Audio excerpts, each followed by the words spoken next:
and gets attention. We think he's got some friends he doesn't mention. Anyone who looks at him can easily tell that this is a man who knows how to live well. He strolls up to the bar, orders whiskey neat. He surveys the room, finds the perfect seat. Everything about him says he's got a tale to tell. Yes, this is a man who knows how to live well. Mr. Debonair, he's the man of the hour. Mr. Debonair, he's got personal power. He's looking good like a lover of fine things in life should.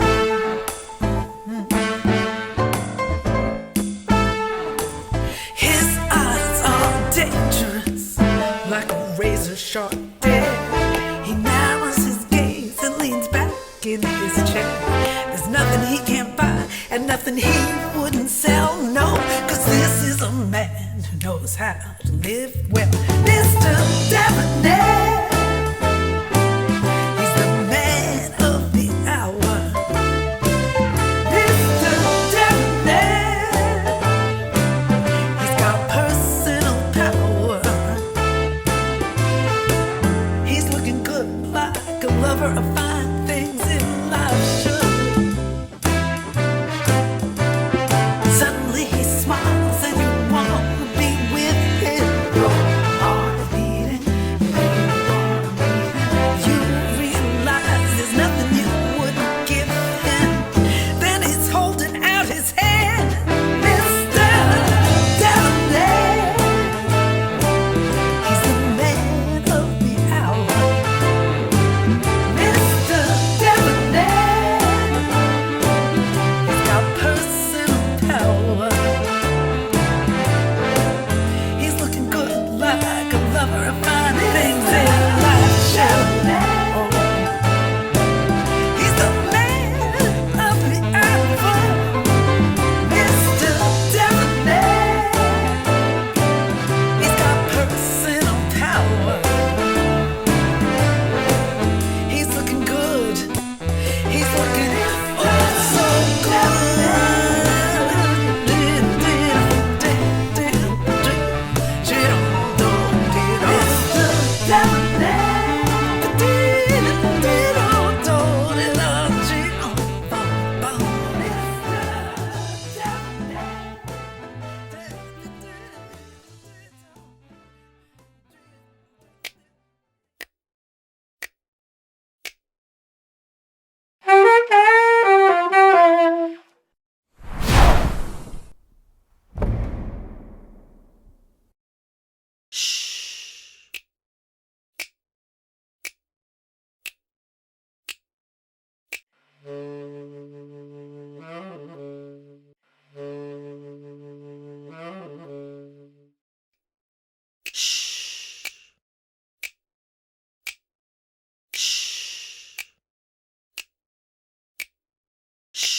Hi, everybody. Welcome to Six Questions with Alona. That's me. And with us today, we have the chair of our department and the lovely Jennifer Curan.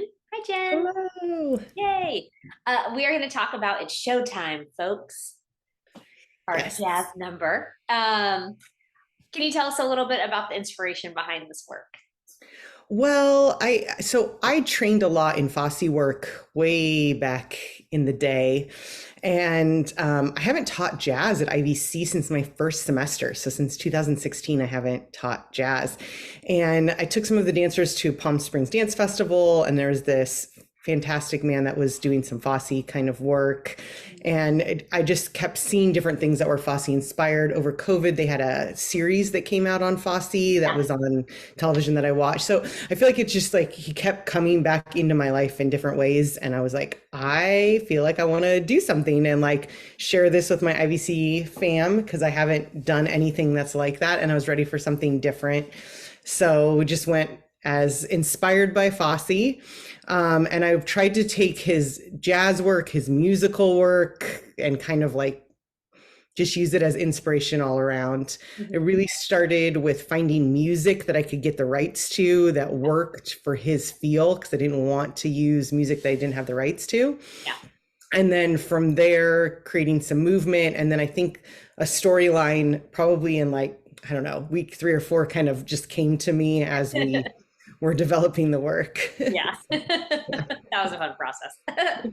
How did you go about, choosing music? We kind of discussed that a little bit, but maybe we could talk about the feel, and then costumes and props, the hats and stuff were a big part of it. So how did you go about so big part of it was finding the right music. I wanted something that had lyrics, and I only could really find one song that I could get the rights to that had lyrics. And then I found these other songs that didn't have lyrics, but I think helped create a little, like, I don't know, mood before we went into like what I would call the heart of the piece. Yeah.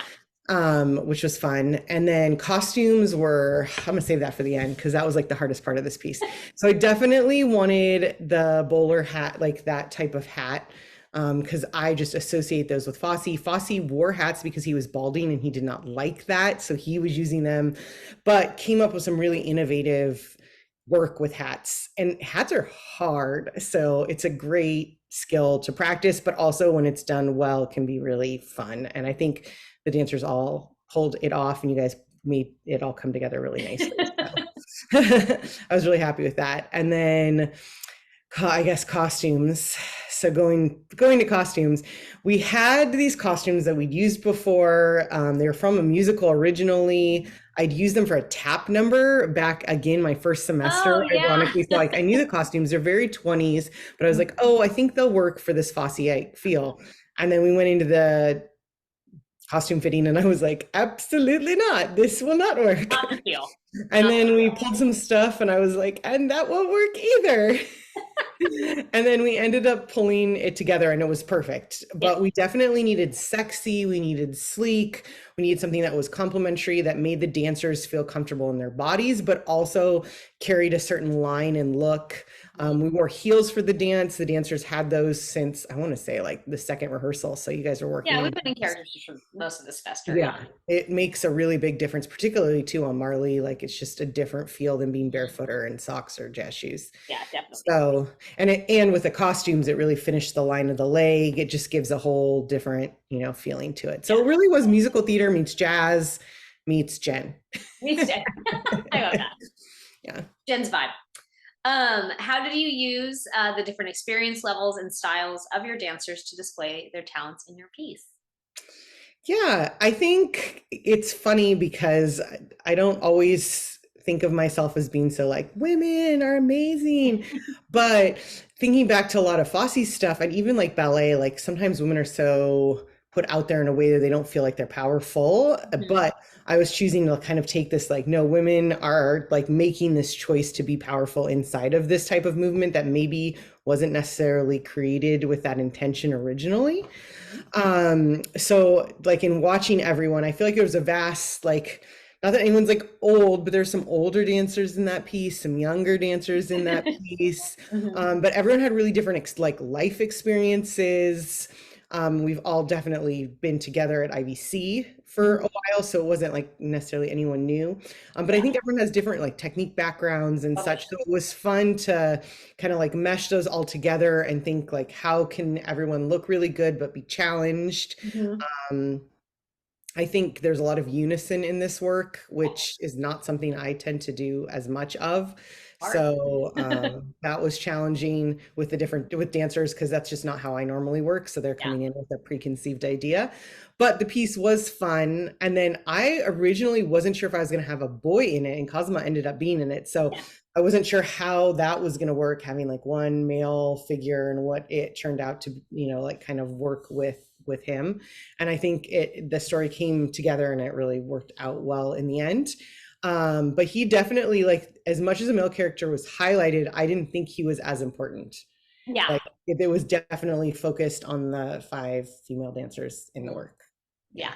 He had his moments, but he had his moments and he had little solos and things, but to me it was like heavy, like here's these ladies and he's just like part of what their facade and creation is. Yeah.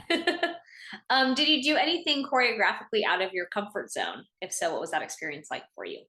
I guess the unison stuff, you typically don't do all of us doing the same movement at the same time. It was a lot of unison, but I don't want to say it was out of my comfort zone. I feel like it was more like going back to like what I've done like 20 years ago. Yeah, definitely. Yeah, that counts. So I did another Fosse piece. I've choreographed Chicago the musical. So I've done this stuff. So I feel like it kind of was like, how can I make this new and fresh for these dancers, but stay true? So I do think like unison, and then the spacing, like getting everyone like closer together, that was definitely challenging. Like everyone wants, I feel like my whole life I'm like, spread out, use the space, and this time I'm like, no, get together, be closer, don't hit each other, but make it like super tight. I think that was probably like not typical of what you see me do as much now, but definitely just more of a, I guess, looking back.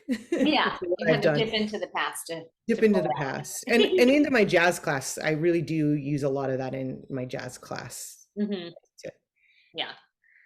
Were there any challenges that your dancers had to overcome during either rehearsal, tech, or performance that you like to highlight and talk about?